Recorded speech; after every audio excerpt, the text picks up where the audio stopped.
Good morning. Good morning. Good morning. Are we live? It's going to go dark for a second here. It usually does. It says live. It says we're live. It says live video starting. It says we're live. And I'm going to believe it. I think that's the right way to do this. Good morning. I have the right idea.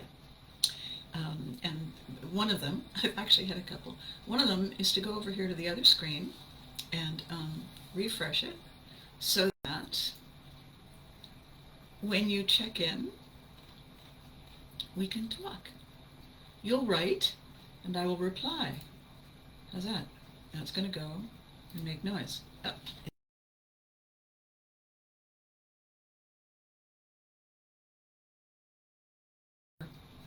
Bulbs of some kind.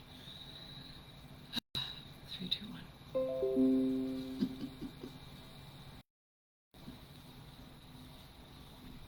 I feel so much better now. Well, all right, ladies and gentlemen, boys and girls, humans of all shapes and sizes. What a day it is, and what a day it has been. And I have stuff to talk about. And so I'm going to dispense with this and carry on. So, how are we? It always comes as a surprise to me when I look at the calendar and I realize that it's the 12th of July because that was my mama's birthday. So I wrote a tribute to her and I posted it. And it's very difficult. It's very difficult when we have a thing. Good morning, Charles. Good morning, Karen. Woohoo! And we're live. All right. Just going to click, click, click. So anyway, I wrote this tribute to my mom. And there are times I've also in the past written a tribute to my dad.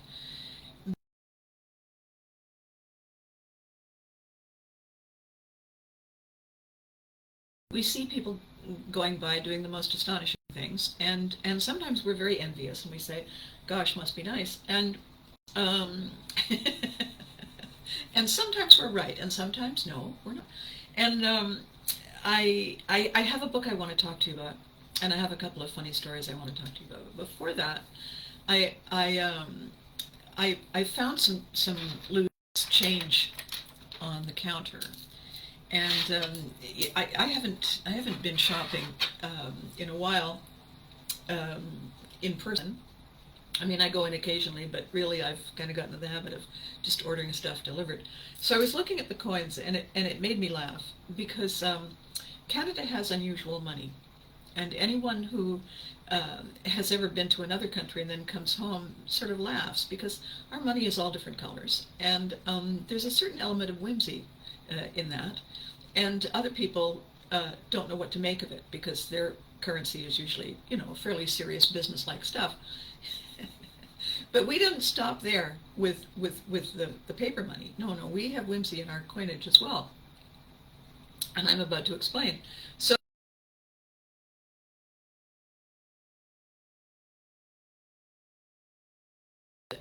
we have the nickel, which a long time ago used to be made of nickel, which is why it was called a nickel.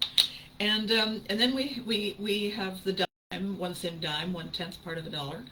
And then we have a quarter, which is a quarter of a dollar. And so that's fairly normal. It's fairly civilized. We do have 50-cent pieces, but I don't think I've ever seen one. However, then we get to the dollar. And I don't know what possessed someone, but a long time ago, Canada came up with a coin dollar. And it's sort of mustard color. And I don't know what it's supposed to be. I don't think it's supposed to be brass. Anyway, I don't know what possessed them, but our Canadian coin dollar is called a loonie. Loonie, a loonie. And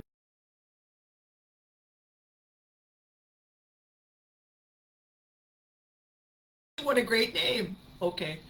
So if you got a loonie, you go to another country and talk about that, and people are calling padded trucks. But did we stop there? No.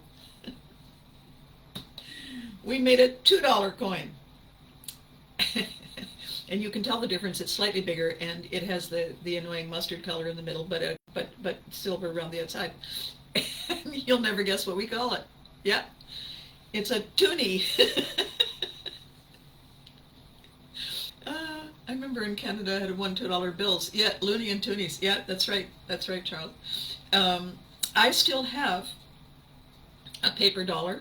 I also still have a paper $2 bill, and I keep them because it's the first dollar ever made kind of thing, and but this is a more interesting mechanism to use.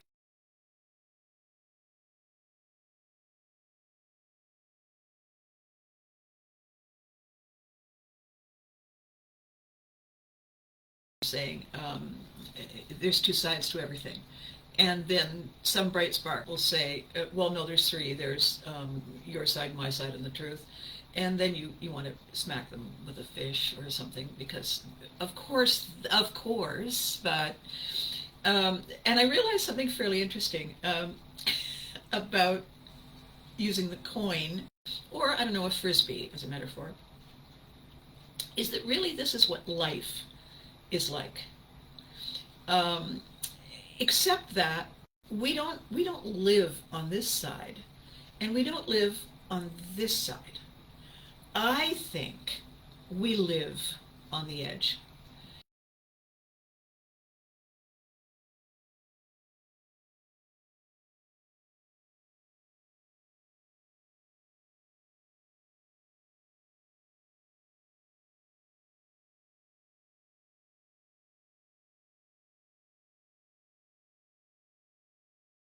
We get to decide whether to look on this side or look on that side, whether to see things as going well or going badly. We get to choose that because we're here, and we can look over that side or look over that side and decide that that's the way it is. It's all bleak or it's all fabulous. It's all lovely.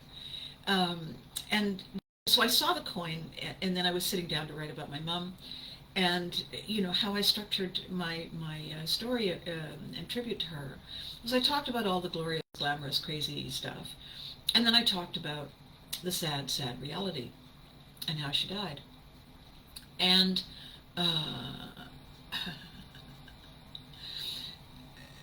that's right. That's right. Charles was talking about the Sir Wilfrid Laurier people drawing him as Spock on our bills. The thing about deciding how it is and how it's going to be is ours to.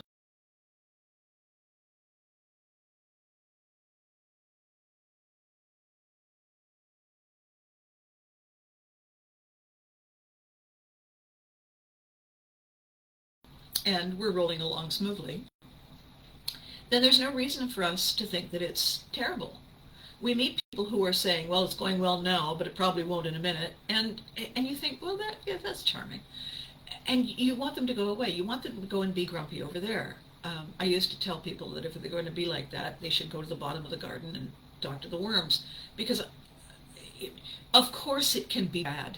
Of course, it can be terrible. And when you're lying there face down moaning, then what? Then what? You still have to get up. You still have to brush your knees off and realize that you've got a grass stain now on your shirt. So what were you doing?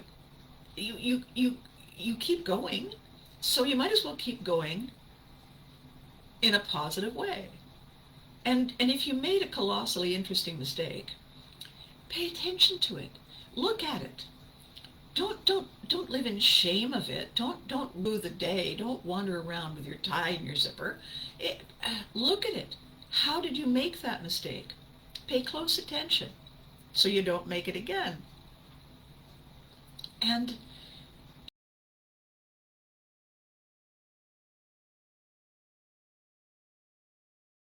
you can, engage and be busy and be doing your thing.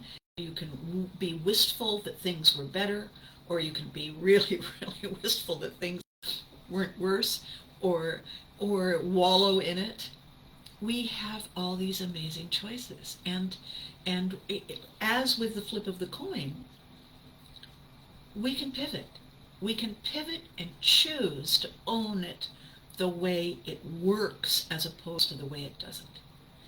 When I was a kid and I didn't understand what was wrong with my parents because they would periodically drift off, I didn't know what was wrong, and I'm an only child, and we traveled, and so we never stayed long enough anywhere to ask anybody.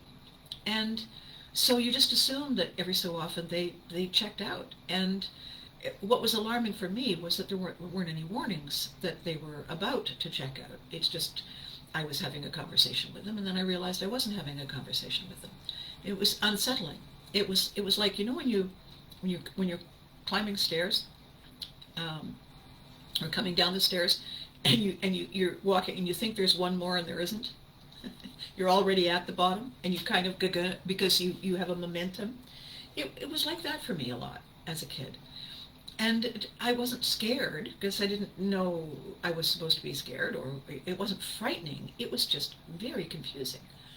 And the thing about things that are confusing is that they slow our momentum. We lose our focus. We're not as good at something as we were a minute ago because we're not entirely present. When we're confused, part of our brain is going, what? And the rest of us is trying to figure out how to do this without the other brain that knows how to do this. So getting gooder at living well, I think, is a function of practice. It's not complicated. Life is simple. We make it unnecessarily complicated by, I don't know, trying to find shortcuts, thinking we can multitask. And by the way, in case you still think you can multitask, no, you can't. No, you can't. You can do many things not that well, but you can't multitask. The idea of completing the task implies completing it well, fully, as opposed to in dribs and drabs. And there are so many instances where we know that not focusing doesn't end well, and we still do it. And we still do it because we think we can. And we don't learn the lesson that if you just do the thing and get it done, you're good. We can go on to the next one. We can focus on the next one, and we can do it well. So, you know, my sainted parents had the world's worst role models for parents. I was talking to my girlfriend Kate last night. We were reminiscing about the crazy things our parents did. And then you realize what their crazy parents did. And you say, oh yeah, okay, well, their lives came with instructions, but the instructions were in Urdu and the ink had smudged. So, guessing, let's try this. How bad can that be? And you know what? The outcome was really not that bad, all things considered. Why? Because they kept trying. They kept trying, they kept trying, they kept trying. They were intelligent, they were talented, they were hardworking, as are we all. They were no crazier, no more brilliant, no more dedicated, no more inspired than the rest of us. We are all fabulous. What they couldn't do and wouldn't do was tackle the big problem. They wouldn't do it. And my dad, not too long before he died, said to me, I want to tell you something. Don't try to help people who won't help themselves. It won't end well. And then we talked about something else. And every so often that pops into my head when I do that, when I think, well, I can just help them. And I have to stop and say, yeah, but they're not really that keen themselves. They're not willing to try. Why am I doing the trying for them? If we end up getting them where they thought they might want to go, they didn't learn anything from it. If I did too much of the heavy lifting, right? I can't manage their lives. I can't learn things for other people. I can't compensate, even though I try. And part of the conversation with pivotry in motion is a really interesting aha. And I want to talk about it carefully so it doesn't just fritter by. We tell ourselves certain things. They become set in our minds as true. We tell them to ourselves over and over because we heard them once long ago, or we think we heard them once long ago. And they are not necessarily true. We behave as though they are. And the great question that this brilliant friend of mine asks is this: is it true? Or does it need to be true in this moment to justify what you do? Because if it only needs to be true, then we can change it. We can create a different true. And I wonder what that would look like. Isn't that interesting? First time I heard her say it, I thought, because I used to think all kinds of things about my parents. I used to think all kinds of things about the decisions they made and didn't make. And I used to do things based on a lot of those decisions. And then I said to myself, well, what if what I thought was true wasn't? What if I guessed, or I heard something wrong, or I put 2 and 2 together and got 7? What if that's what happened? If it's not true, I can go looking for a better true, one that's helpful, one that's on the shiny side of the coin instead of the dull, flat side. I can do that. I can own that. I can make that choice to find a better truth about me, about my possibilities, about my reach, about my capacity to learn and change. Maybe even sing, who knows? I can do that if I don't stay stuck hanging on to the idea that some idea, some phrase, some statement that I thought I heard, just wasn't correct. It doesn't mean somebody lied to me. It doesn't mean I'm dumb. It just means I got it wrong. You know, there's a game we used to play as kids, and I used to use it as a theater game. It's great. It's called the telephone game. You sit in a circle, and you whisper in somebody's ear. You whisper a sentence, and then they have to turn and whisper it to the next person. Just whisper in their ear. And it goes all the way around the circle. When it comes back to you, the last person whispers back to you. Well, what they whisper to you and what you whispered originally, not remotely the same. Not remotely the same. Because people, without consciously paying attention, alter things they hear. Not to mess with people's heads, although that happens, but in the real game, in the good game, done the right way, we just pass along what we thought we knew. And the telephone game proves it. By the time it comes back to you, it's a totally other true. Wow.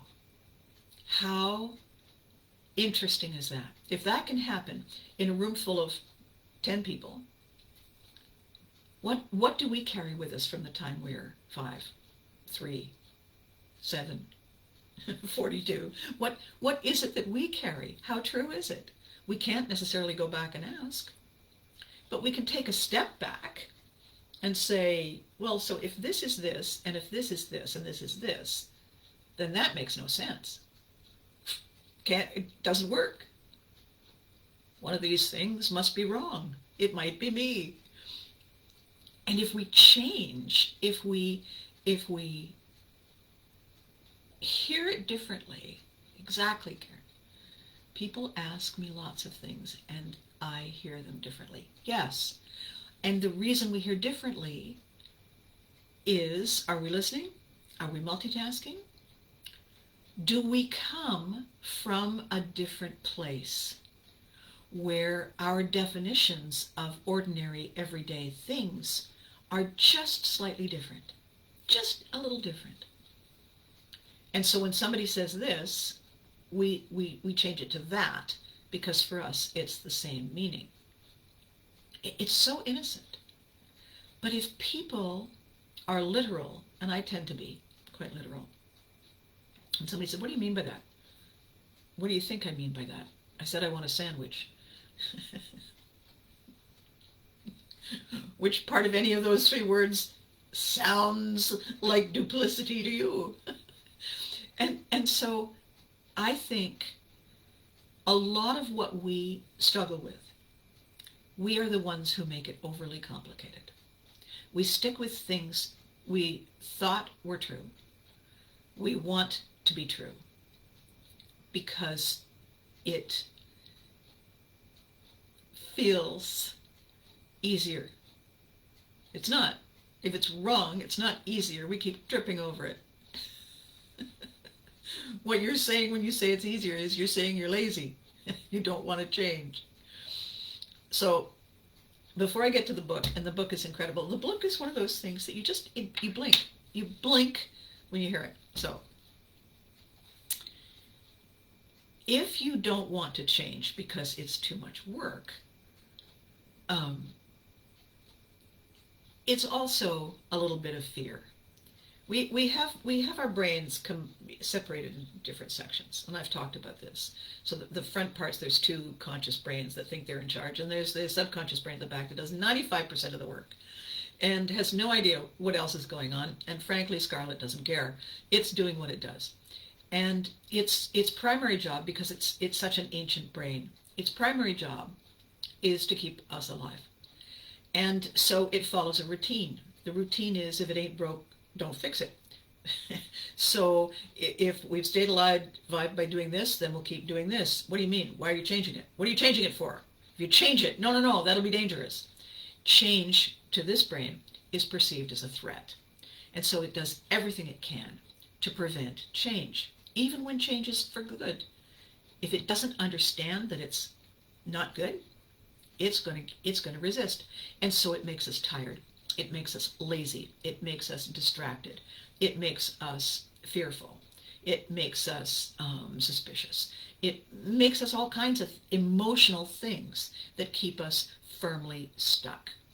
And what has to happen, Charles is just saying that he's worked on getting rid of the negativity, which is a great project to have, because the negativity weighs you down and the positivity raises you up, and it's lighter and easier to do things. And you can see more opportunities when you're not walking around with your die caught in your zipper. So it's helpful.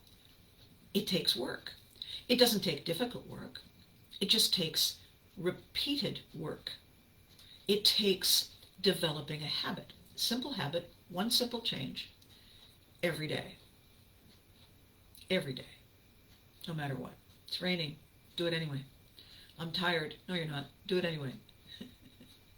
I don't want to. Do it anyway. That's how we affect change. And the really interesting thing about doing this is when we create positive habits, the subconscious brain says, oh, I guess that's probably good for us. Why? Because it's a repeatable, simple task. And it can take care of that. So, you start an exercise routine. I always start mine and I do them faithfully for a while, and then something happens and I stop, and then I get out of shape or something starts to hurt, and I think, oh. And I start again. And the reason I'm, moaning and groaning, and it's not because I'm reluctant. Okay, I'm a little reluctant. It's because the first few days are going to be painful. And whose responsibility would that be? Well, that would be mine. And I know it, and I, shake my head at myself, and I do it anyway. So I started again yesterday, and had a hot shower, and I did all the right stuff. And I woke up this morning, and I raised an arm, and the arm said, "Ow!"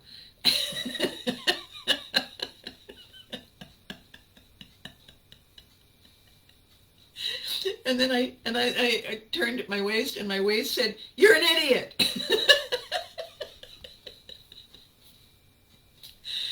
couldn't argue with them, really.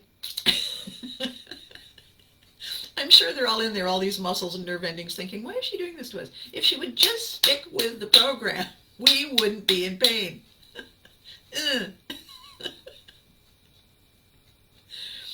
And talking this way, talking about this, is my way of giving myself a little shot upside the head to remind me that everything that has happened in my life has given me something to work with, something to use, something to create something new with. How can I possibly resent what happened, even if it was painful at the time, even if it was tragic or horrible, cruel? In the moment, yeah, I'm not dancing. In the moment, I'm not saying, oh, lucky me. I'm working through it. I'm putting one foot in front of the other. I'm getting to the other side. Later, when the embarrassing things happen to me, and I say later, when I've stopped wanting to pass out from shame, later, when the bad things happen, when the sad things happen, when I'm able to breathe and say, okay, I'm grateful for what I did have, and I want to focus on what I did have, and I want to focus on what I learned and how it has shaped who I am, because I'm carrying me forward, and I'm carrying all of these lessons forward. They're very much alive. I can, with my eyes wide open, remember any number of adventures with my mother and my dad. Some of them frustrating as hell, some of them really crazy, funny, brilliant, delicious, some of them sad. All of them are part of the recipe. All of them go into the Abby mix. They're all part of Abby world now. And some echo of it, some influence they had, is impacting you, is part of the way I am, and how my ideas come together, and how I talk, and how I connect with you. So they, and the lessons they gave that shaped me, are shaping you. So I can't resist and resent and feel terrible about them. Why would I do that? That's just crazy. And I think one of the things that happens to us in this spectator world is we don't get a chance to learn this. If my parents had been spectators, I'm sorry, I'm just thinking of my father, spectator. You know those do not enter circles with a line through it? In the dictionary under spectator, it would be my dad's picture with that thing. And underneath it would say, are you kidding me? So I wasn't raised by spectators. I have not ever been a spectator. I have been fully engaged. The thing is, and I'm sure I've said this enough, and I'm sure you know it when you think about it, we can only see the world through our eyes. We can only see what's going on through our filter, through our perspective of what is normal, right? We maybe walk a mile in somebody else's shoes, but they're not our shoes. We don't get it because we're not inside their heads. We can never be inside their heads. And so how I see the world and how you do, even if we're standing right next to each other and we're in lockstep our whole lives, we're still going to see it differently because we're wired differently. Even if we're right next to each other, talking with my girlfriend last night. We've known each other since the 7th grade. I knew her parents. She knew mine. That's rare. Very few people that I'm in contact with on a regular basis ever met my parents. So I'm a one-off. They can't see, oh, I see where that comes from. They don't know that. So talking to her and saying, you know the reason you do this, right? And she says, yes, I know the reason I do it. She said, you know the reason why you do this? Yes, I know. Do we have to do it? No. We can stop. We can say that was a habit. That was a habit I found unhelpful as a child. I don't have to carry it with me. I have to be aware that I'm doing it, though, in order to be able to stop. I have to be paying attention. I have to be focused and front and center and engaged. And I can't do that when I'm a spectator. And if my parents had been spectators, that's how they would have raised me. I was just going to say, oh yeah, that's, oh yeah, oh, did you see that? Oh yeah. No. Can you imagine? Oh. My mother used to do this thing. I used it on the show. I used to use it on the show all the time because it was so perfect. My mother would not be listening. My mother would be off thinking something else, doing something fully else. And I would walk into the room, and she would not disconnect from what she was doing. She would keep doing it, but she would smile at me in a helpful way. She would smile helpfully. So I assumed that she was listening. And I would be talking, and then, and my mother would say, well, that's nice, dear. And it was the tone and the fact that that's nice, dear, was the completely wrong response. I would think, how long have you not been in the room with me, Mom? And so that's why I use it on the show, because it's infuriating. And when I would do it to the kids, even though we knew we were acting, I would throw it into the script. It wasn't written there for a long time until Roger figured it out. The kids, it would just drive them crazy, which was perfect because then they would be fully engaged in hating what I had just done. Unless we're fully engaged, we're not going to do it well. Guaranteed. Unless we're fully engaged, unless we are in it to own it and win it. If we do well, it's a fluke. We won't be able to duplicate it. Why? Because we weren't present. We have to choose to be present. My dad had this thing he used to say when I would get a massage. I would go and get a massage. My mom would rub my back, or he would give me a shoulder massage or something. And as soon as he would start doing it, I would drool. And I couldn't speak. I would just lose all. I would sit there. My dad, when I would say, should I rub you? And he said, no, I'm okay. How could you not want somebody to give you a massage? And this is what he would say. He would say, there are two kinds of people in the world. One group came into the world pre-rubbed. They're good. They don't need another massage. Like a massage? No, I'm good. Pre-rubbed. And I think about that from time to time when I'm talking to somebody who just simply isn't in it, isn't engaged. It's not. It's not that they don't like it necessarily.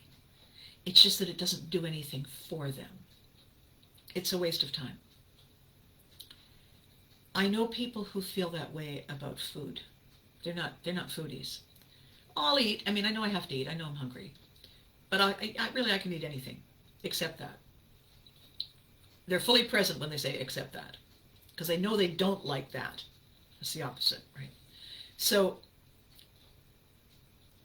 if they're not engaged, if they're not here, if they have chosen not to participate, if they're spectating, this is the thing the other thing that my dad had said, don't help people who won't help themselves.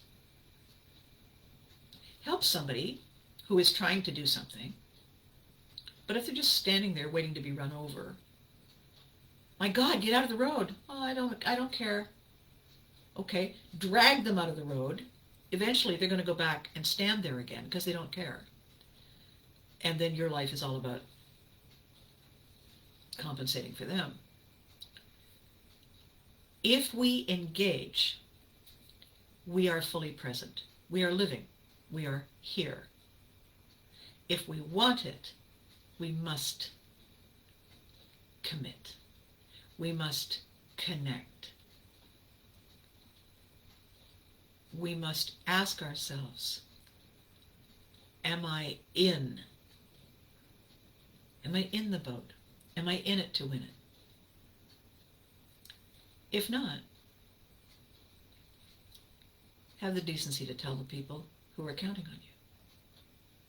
Oh yeah, I'll show up. I thought I would volunteer.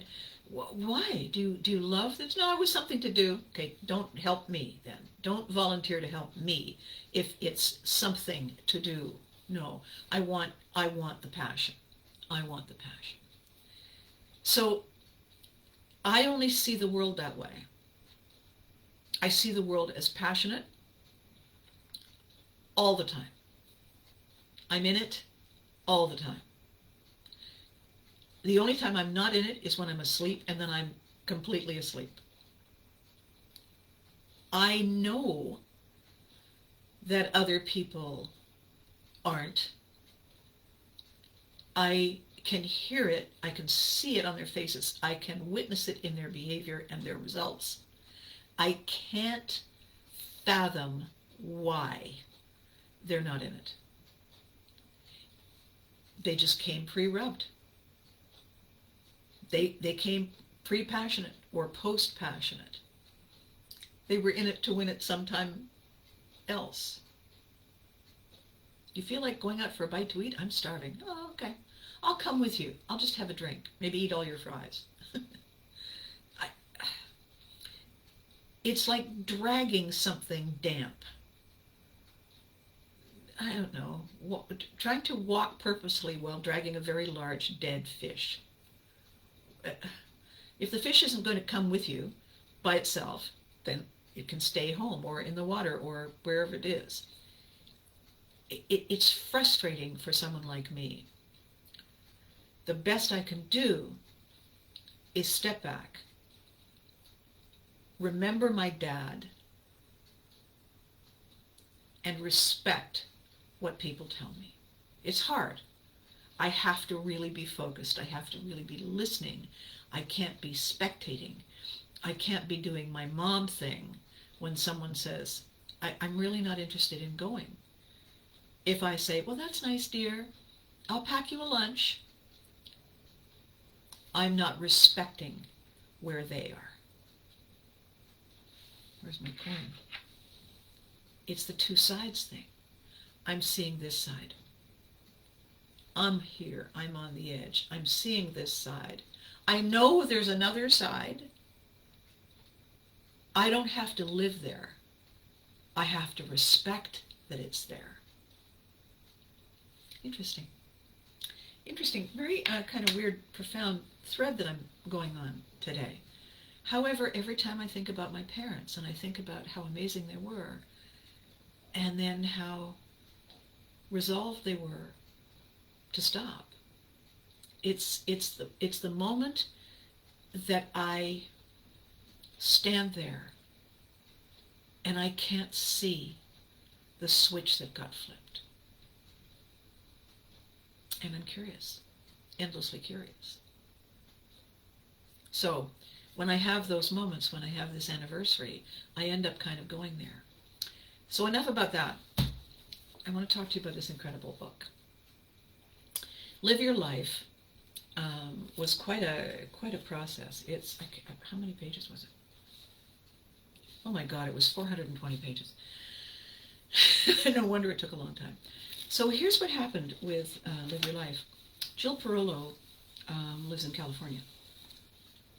And I had a client in California who was in the entertainment industry. And show business is a very small town.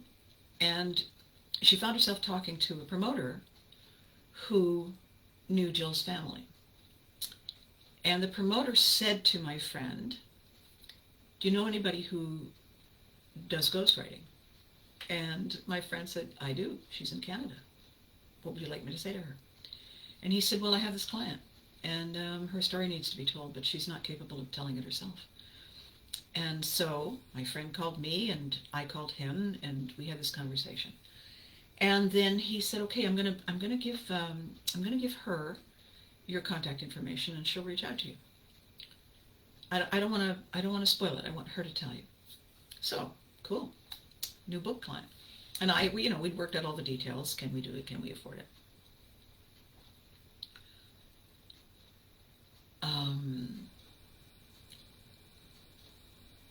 I have to pause for a second. Garen said, "On the two sides of a coin, it's experience that shows you the third side." You know what, Garen? That's lovely. Experience makes you realize where we are. Makes us realize we're here, and we can go there or go there. Very clever. Very clever. Back to live your life. So she reaches out to me. She sends me a picture in an email, and she's a lovely girl, which, is neither here nor there, but it's a lovely picture. And she says, "So there's two stories that I want to talk about, and I want to put them together because they are together, because they're part of my life. The first story is that I have a clerking job in the county, and so I have benefits, but I don't get paid $1 million. And I'm just an ordinary, everyday, regular American, and I went to community college, and I have some friends, and I have a great family, and we're just folks. I've always wanted to travel, though. I've always wanted to see the world. The thing is, it's expensive. So what I decided to do was every paycheck, I would take the money I would spend on, I'm kind of bored, let's go shopping.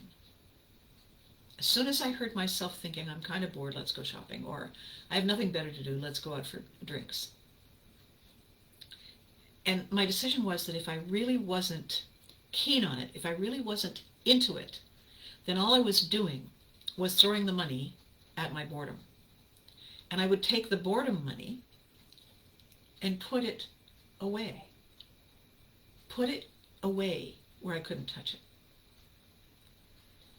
And then, when I had enough boredom money saved up, I would book a discount trip somewhere with a couple of friends so that we could share accommodations and pool our resources. And that way I would get to travel. And every time I had a vacation, I would work toward that. So I got to go to all kinds of places.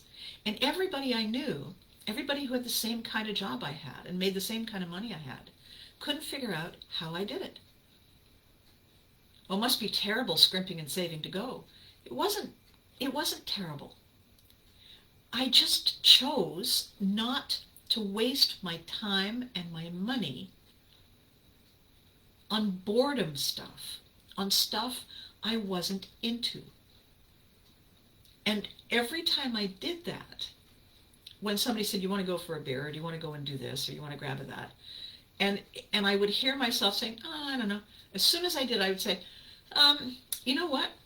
I'm gonna take a rain check, because this week I've put that money toward another trip." And they would laugh and say, "Must be nice. Don't know how you do it," although I had just told them how I did it. And then I would save the money up, and we would go all kinds of places. And she and her girlfriends, they went an extraordinary number of places, and they had the best time. They had the best time because they weren't rich. They had saved their money carefully because the trip was special. The trip was something they could really sink their teeth into. And she used to say, I want to live my life. I don't want to float through it. I want to live it. And that's what she was doing. She wasn't spending her money on the boredom floating stuff. She was investing it on the living. And I said, that's amazing, Jill. I love that. That's a great story. And she said, I want to tell you all the places I went, and I want to tell you how I saved the money, and the crazy stories about getting to save the money, and the insane things that would happen on the trip. I want to tell you all that stuff. But I also have to tell you the other story. And I said, okay. And I'm taking notes. And she said, I got a call one day from a friend of mine that I went to community college with. And he said, hey, a bunch of us are just randomly getting together. Haven't seen them in a while. We're going to go over and meet for coffee. Do you want to come? And she said, yeah. He said, beautiful day. I'm going to take my bike. Do you want me to pick you up? And she said, absolutely. So he had a sweet little motorcycle. He came by. He had a second helmet for her.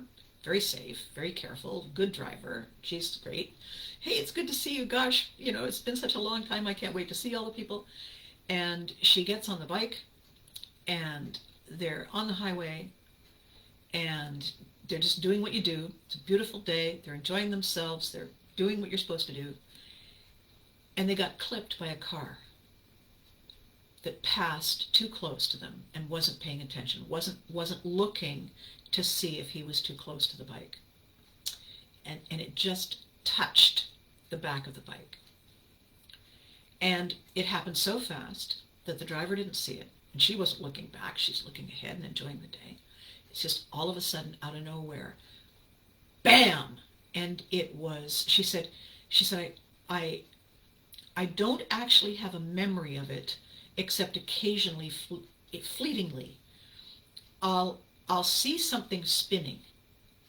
I'll see something on TV. I'll see a special effect. I'll see, a revolving door. I'll catch something, and it'll flash, and I'll get a really tight, anxious feeling in my stomach, and it'll make me cry, because I know that's what happened next. Her conscious memory was riding and then waking up in a hospital. And she didn't wake up the same day in the hospital. She woke up days later in the hospital. She has no memory of any of it. And the reason she has no memory of any of it is that when the car hit her bike, she flipped off. He managed to hold on, but the motorcycle just screamed out of control, flipped and rolled. It was a disaster. He was okay. He was very badly injured, but he was okay. She was not. Somebody saw it happen, called for help, and rushed out of the car. Many people stopped. An ambulance came, and she was taken to the hospital. There was a whole community effort to rescue her because her head was a mess. Helmet was completely crushed, and everything was a mess. And she was in terrible shape, broken this, broken that. She was a rag doll. What she learned when she woke up was that she had shattered one whole side of the back of her head. They had had to remove a part of her skull to save her life because her brain was swelling from the fluid buildup and the trauma. And they kept her under and waited until she came back, if she would come back. Her parents were beside themselves. Her brother, just insane with panic and worry. There was nothing anybody could do but wait to see if she would wake up. And she did. The time it took her to recover enough to get out of intensive care to regular care, to begin treatment, to learn to walk again, to learn to talk again, to learn to use her body properly, differently, because certain things were permanently paralyzed, was a lifetime.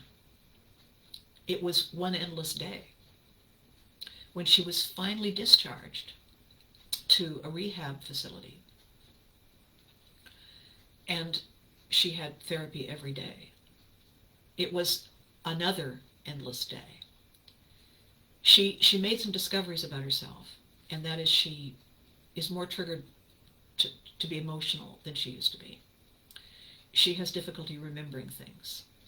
She speaks with a slight slur in her voice. She needed to have a brace on her ankle, and she, for a long time, needed a brace on her arm, and she never regained full mobility with that arm. And she still requires some kind of assist to walk. However, she survived. One of the things that her colleagues did at her place of work to help, because they were all just ordinary, everyday, regular people, they had a program at that office, in that government job, where you could donate your paid sick days to someone. And a whole bunch of them got together and did that, so that she was able to go through her recovery and still pay her rent, still make the payments on her car. Even if she wasn't living in the apartment, she could still pay the rent. When she stayed with her parents when she was in recovery for a while she got her confidence and her mobility back,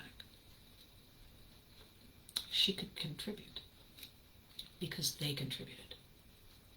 Because they chose to lean in and engage and support this woman who was fighting to live her life. They felt it was the least they could do. Did they end up with fewer sick days? Yes. Did they mind? No. The same way did she regret not going to a movie or having a drink with people or eating out? No. If she saved that money and put it toward her dream of travel, it was worth it. It meant something to her. She wasn't floating rudderless. She was living. She was engaged, in gear, being. And I said, yeah, let's write that book. So what she would do is she had kept a journal, and she had always kept a journal when she was traveling. So she sent me those excerpts. And I would then, read the journal, and then we would get on the phone, and I would ask her questions about this, and then what happened, and then here and here and here. So I could fill it in, and I could make it more of a story. And then when we got to the part about the hospital, she didn't have as many notes, so she would just talk to me about it. And what I did was I would then write it as I heard it. And then I would just listen and say, I'm going to take notes. And the way I'm doing Pivotry in the Motion, and the way I do all of my interview books, I just have a conversation with someone, and we just talk. And if you're watching, and I've interviewed you for Pivotry, you know what I'm talking about. It's just a conversation. And then I say, I'm going to go away and write this up, and then organize it where it needs to go in the book. And that's when I'll know what's missing, and I'll call you back and we'll do a follow-up. So I did that with her. And I interviewed her mother, and I interviewed a couple of other people, so that I could get context. And I said, and I say this to every book client, at the end of the day, when the book is in your hand, what do you want it to do? for you. I know what you want it to do for the reader. You want the reader to know the story and take the story and use it as a life lesson in some way that enables or changes them. I know that. What do you want? And she said, I want to be able to go to hospitals and rehab clinics and talk to the parents and family members to help them understand what the recovery process is like. Because there was no one there to comfort and support my parents. And the hell they lived through, I wasn't even aware of, because I was so deep in recovery. I couldn't see it. The trouble with the picture is that I was in it. I couldn't see around me. I couldn't see how they were. I know how it was now. And I would like to be the voice of experience, because I have been where their loved ones are. And I can tell them what to prepare for. I want to do that. And I said, okay, awesome. That explains how we're going to begin the book. And it explains how we're going to frame the stories. And it explains how we're going to end the book. Thank you. Because the stories need structure. They're in a container that we call a book, but it needs some kind of structure. And the structure is, why are we doing this? Who is it for? What do you want them to take away? So, the biggest day of her life, at one point, was the day she had saved up enough money to go on her first trip. That was the biggest day. Another biggest day was the day she graduated from community college. That was huge. And then, the day she woke up in the hospital and realized that she had survived. Priceless. And the day she got discharged. Unbelievable. And then, the day this arrived. And the title of the book is Live Your Life, a journey of discovery before, during, and after traumatic brain injury. Her name is Jill Parolo. It's a great book. It's on Amazon. It's an ordinary, middle-class American woman living her life. And it's awesome. When the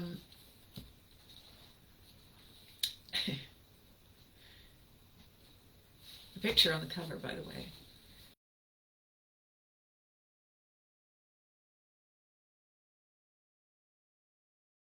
and said, oh my God, I remember the day I stood there. That's the cover.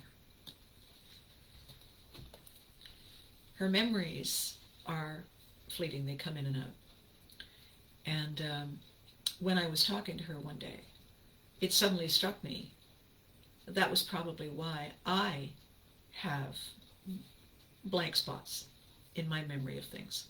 Somebody says, how could you not remember that? And I think that memory ended up getting stored in the spot where I had my accident when I was a teenager. When I hit my head. I wasn't diagnosed with traumatic brain injury. I didn't get a concussion. They just watched me fairly closely for a month to make sure that I was okay. And then they sent me home. And it was never really looked into. And mostly I'm fine. Except I think, oh yeah, I have two things too. I can't go on a roller coaster. And I have never set foot in a Porsche again. The Porsche was the car I was in, and the roller coaster, I wasn't aware, because I thought I had blacked out, the roller coaster was how it felt. I got on a roller coaster by mistake, and it was however long it was. It felt like 17 years. It was terrifying, traumatizing, re-traumatizing. I got off that roller coaster and I threw up, and I was crying. I had no idea what I was going through, but a friend of mine said, "That's the accident. That's the part of the accident you don't remember. There it is." So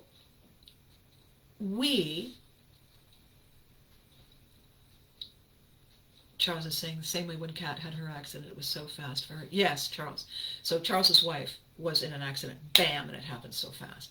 And then the ripple effect, because they're still dealing with the ripple effect years later, because everything has a ripple effect. The stone hits the still waters of the pond, sploosh, ripple, ripple, ripple, ripple. This is our lives. So I was thinking about the theme for today, and I said to myself at some point, really, it's about what happens when life goes sideways. I posted a picture, actually, of the early times when I was learning how to use my phone to take pictures, and it ended up sideways. And no matter how I posted, I can't figure out how, so I gave up figuring out. I posted a couple of things, and I posted the video of, you can't do that on television, when I was doing the sexy French perfume commercial, and I'm lying sideways in a slinky black dress on a grand piano, blonde hair, eyelashes. Sometimes life goes sideways. Sideways is the scariest moment in life. Sometimes it happens in an instant. Sometimes it seems to take forever. How we deal with it is our choice.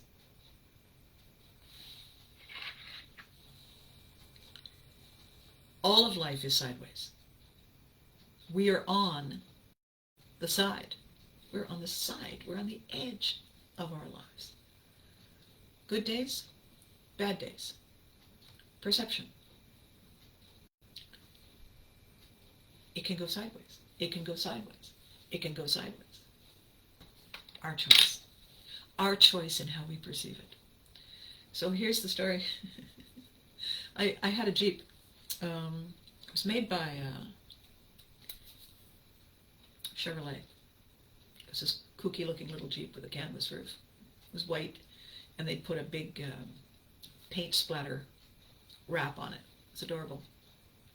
And I was living on the farm that I bought, that I thought was a good idea. Now there is an exercise in life going sideways. I'll buy a hobby farm. What's the worst that can happen? Sideways. 6 years. So I'm driving the Jeep into town, and it's like a 40-minute ride.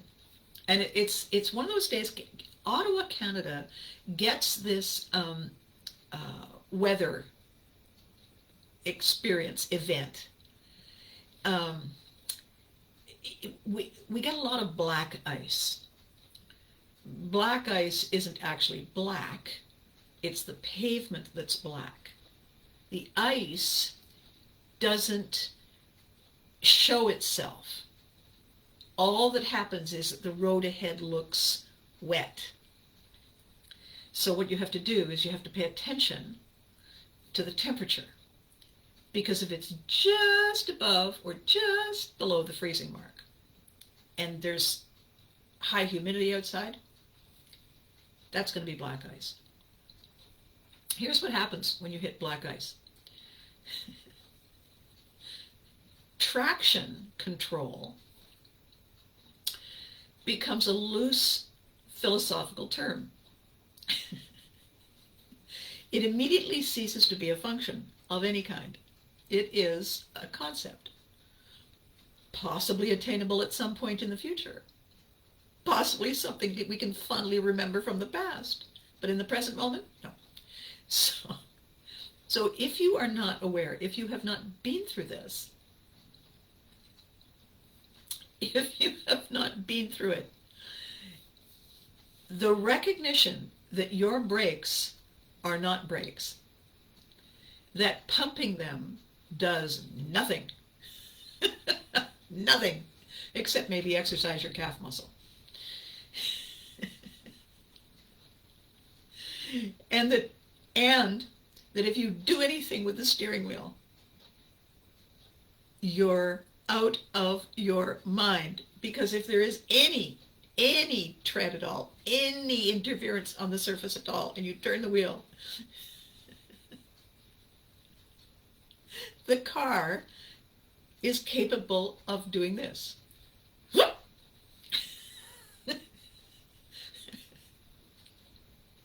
It's the best sound effect for it I can come up with. And wherever it was you were, whatever it was you were seeing out the front window, you are not seeing anymore. You're seeing something completely different that you had never expected to see. The scenery going by that is normally out the side window. Or sometimes the car doesn't go whoop. Sometimes it goes whoop. And what you see when you open your eyes, still holding onto the steering wheel, is a world that is completely out of its mind because the car is upside down. And you are still looking out the front window, but nothing on the inside of the car makes any sense. And this happened. I was driving into town and I thought, uh-oh, that's probably black ice. And while I said it, I hit something and the car went whoop. And I thought, holy cow.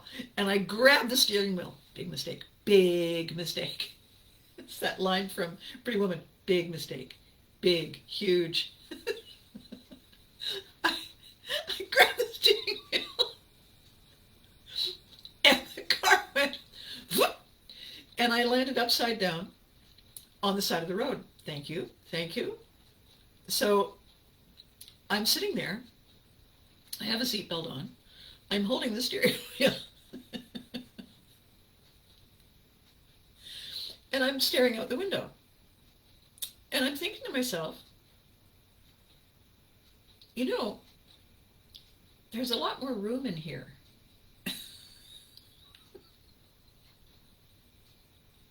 There's a lot more room in here.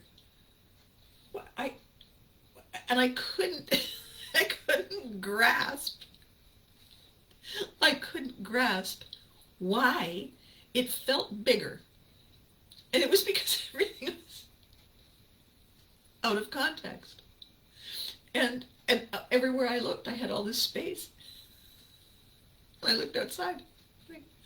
And so, and nobody stopped. Nobody stopped. This is, that moment in my life was not the Jill Parolo story. Nobody stopped. Cars are going by, and a lot of them are going by, so clearly nobody's stopping. A, they can't. B, they won't. So I thought to myself, well, okay, so I have to turn the car off. So I found this, but I'm upside down. So you have to rethink everything. It's like when I'm getting ready to do these videos and I look at the camera and I think there's something wrong with my hair in a very odd way, and I pick up a mirror and I think, oh, I see. I can't, I can't flip the way I perceive what I'm seeing. Right? So I'm thinking, okay, so turn off the car, and then figure out how to turn off the car. Turn off the car. Oh yeah, okay. So suddenly it's quiet. I'm sitting there thinking, well, it's very peaceful. And I'm not hurt. I'm not hurt. The seatbelt saved me. All that happened was the car went poof, and I'm in it. So I can't get out until I unhook myself. So I reach for the seatbelt thing and I push the button.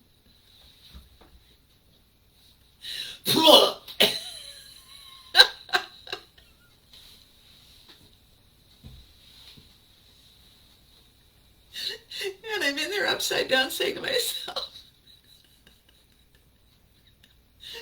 what the hell are you doing? Oh, God. And then it was very difficult to roll over because, by the way, the seat is like, it's wrong, and I have never learned how to do this. I have never learned this set of skills in this way. Eventually, I managed to get myself um, discombobulate. I get out. I'm able to uh, extract myself and crawl out of the car. And I'm standing by the car, and it's perfectly fine.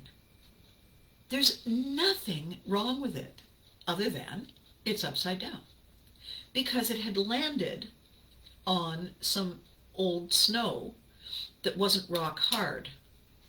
And underneath the old snow, there was a fairly impressive bunch of, weeds and brush by the side of the road. So I had essentially landed on a pillow.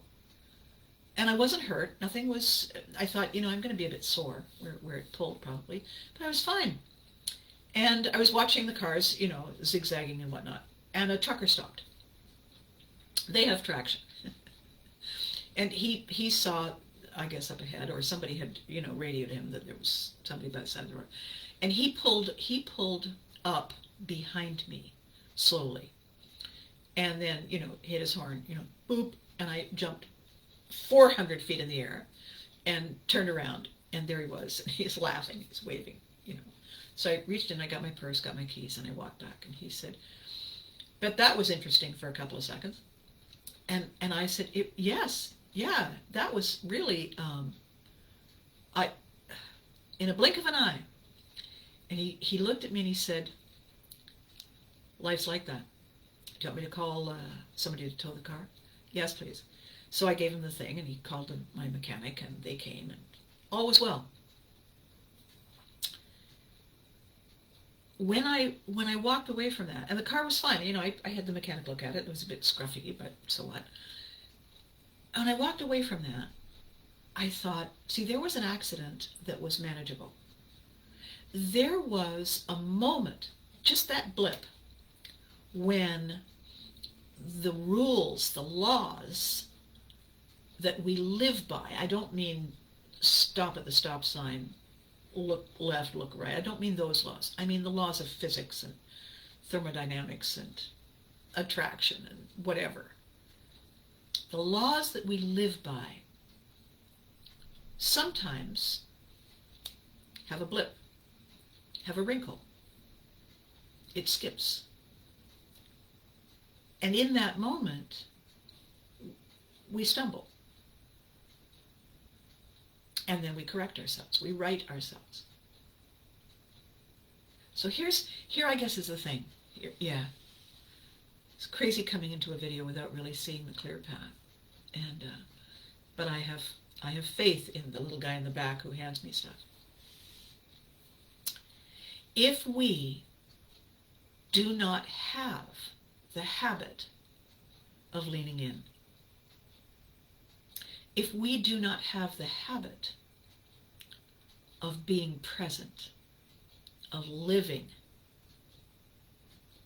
if we have chosen to spectate, oh yeah, oh wow, wow, ooh, so that must be, oh yeah, okay. If that's all we do, if that's as far as we get, we have no tools, we have no coping mechanisms, we have no experience of what we did when we hit that blip. We have no way to know how we'll react, and we have no past experience to call up, to use. We are a mess. We meet people who, oh my God, I can't believe. And for the first time in their lives, they're fully present. They are shocked into being fully present. Vast change in them. You see it. Bam. They had no idea. They had no idea how much life was out there. They had their eyes half closed. They weren't paying attention. Flipping through the channels. Flipping through the, what is it? TikTok. They weren't even present. And then life comes along and gives them a fairly firm little tap. Bonk. Whoop. And for those people, it's terrifying. They have never had to look after themselves. They've never bothered. They've never cared. And it's terrible when it doesn't have to be. When I got in that truck and I said, wow, thanks, this is amazing. He said, yeah, one of my buddies up ahead saw you, so he radioed back. I was looking for you. And what he said, must have been a couple of quick minutes there. And I said, oh yeah. And he said, yeah, life's like that. And then he said, you're okay with this? And I said, well, I've had a few blips. This was just one I didn't see coming at all. And he said, well, you saw the others and you didn't duck?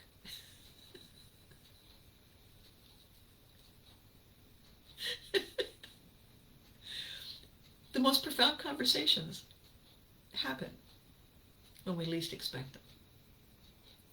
The most profound wake-up calls happen when we didn't see them coming. And how we deal with them, I think, has a lot to do with which side of life we're focused on. And I think we can fix that. Pivotry in Motion, the subtitle is From Struggle and Stress to Happiness and Success. And inside the book, it says,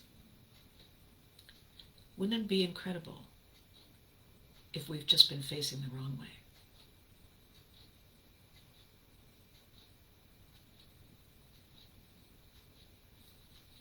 Because that's all it is.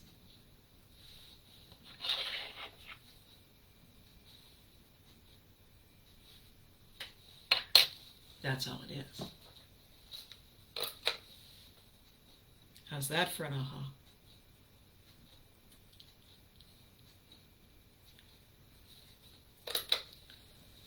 So today is episode 55. After the last episode, I posted the link to YouTube, and I got another subscriber, just like that. And I'm so pleased. I'm so grateful. So I want to do it again because I want to get the numbers up. When I was talking with my girlfriend last night, I said, I have this plan. I have this evil plan. Pivotry in Motion becomes the book collection. And it gives me an opportunity to talk about how we change our lives. And that's going to be the thing I do at live events. That's going to be the thing I'm going to be able to talk about to fellow military brats, to survivors of loved ones they lost, to people who've had happen that was more serious. I'm going to do that. I'm going to talk about that. I'm going to promote and with pride talk about my Pivotry crew who have shared their stories.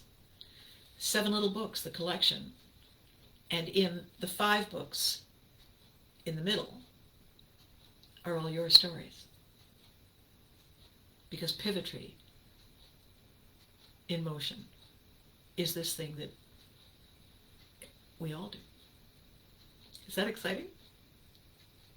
It's going to become one of the TV series for Story Me TV.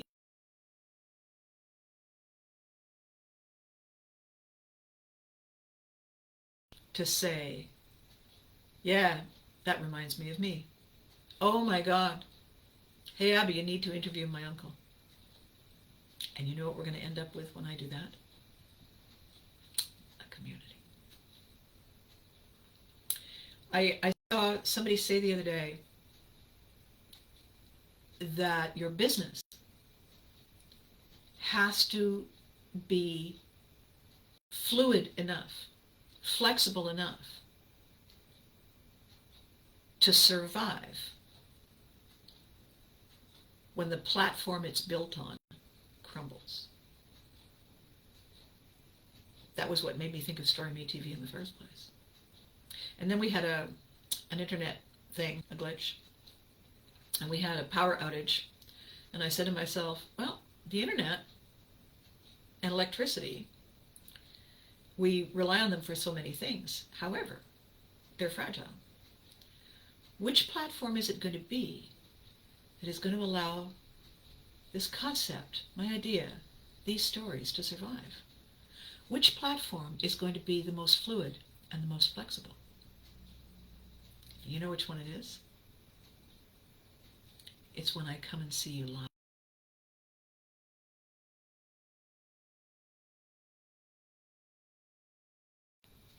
So this is definitely a multimedia project. This is definitely a multimedia concept. It's going to be a multimedia production company because the foundation is you and me and our stories and the ripple effect that never really dies. When I created my publishing company, AH Publisher, AH Publisher, the slogan is, our stories tell us who we are. Not our stories tell them who we are.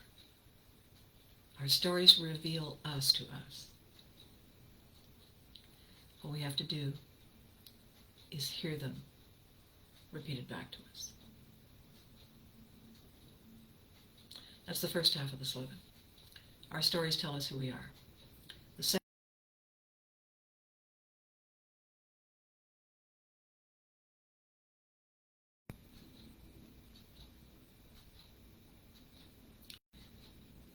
my mother died in 1989.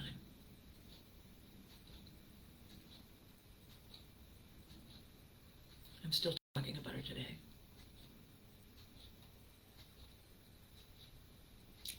That is why we are here. To keep our ripple effect alive. Thank you so much for taking the time today. Thank you if you have. Thank you for checking out the tribute to my mom.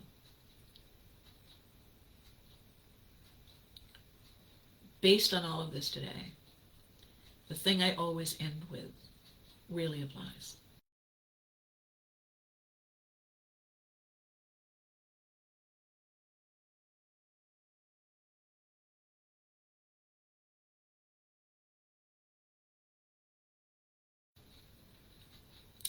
Success.